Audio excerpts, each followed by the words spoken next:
Good morning to all. Bachirao tuition సెంటర్కి welcome. ఈరోజు మన టాపిక్లో సోషల్ స్టడీస్కి సంబంధించిన దాంట్లో ఇండియన్ హిస్టరీ గురించి మనం ఒక లెసన్. ఇదేంటంటే చిన్నపిల్లలకి 1 to 5 క్లాసెస్ కిడ్స్కి, అదే కాంపిటేటివ్ ఎగ్జామ్స్ ప్రిపేర్ అయ్యేటువంటి వారికి కూడా ఉపయోగకరంగా ఉంటుంది. ఇక్కడ మనం చరిత్ర పూర్వయుగము అనేటటువంటి చాప్టర్ గురించి మనం ఇక్కడ మాట్లాడుకుందాం. చరిత్ర పూర్వయుగంలో అంటే సింధు నాగరికత కాలానికంటే ముందర కాలం అన్నమాట.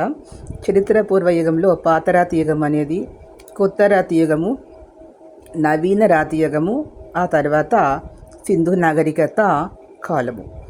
ఇక్కడ ఈ చరిత్ర పూర్వయుగంకి సంబంధించి మనకి ఎటువంటి లిఖితపూర్వకమైనటువంటి ఆధారాలు అనేటటువంటివి లేవు. ఎందుకంటే అక్కడ రాత అనేది, పాతరాతి యుగంలో లిపి అనేది లేదు. మానవుడు వాదనంగా ఉండేవాడు. ఆది మానవుడికి నిప్పు చేయడం అనేది తెలియదు. కాబట్టి పాతరాతి యుగము, మధ్యరాతి యుగాల్లో కేవలము రాళ్ళు విసురుకుంటూ ఉండేవాడు.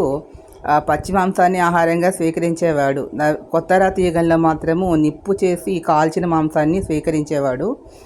మానవుడు పరిణామ దశలో క్రమక్రమేణా అభివృద్ధి చెందుతూ వచ్చాడు. అలా అభివృద్ధి చెందుతూ వచ్చిన విధాల్లో మొదటిగా ఆహారము అనేటటువంటిది, సింధు నాగరికత కాలం నాటికి పంటలు పండించడం అనేటటువంటిది నేర్చుకున్నాడు. కాబట్టి పాతరాతి యుగంలో రాళ్లతో మాత్రమే తెలిసి ఏ వస్తువులు తెలియవు. ఈ వీడియో మీకు నచ్చినట్లయితే లైక్ చేయండి, షేర్ చేయండి, సబ్స్క్రైబ్ చేసుకోండి. ఒక చిన్న లైక్ ఇచ్చి ఎంకరేజ్ చేయండి. మీరు ఎంకరేజ్ చేసినట్లయితే ఈ చాప్టర్స్ అన్ని వన్ బై వన్ నేను చాలా వీడియోస్ చేసి అందిస్తాను. Thank you to all.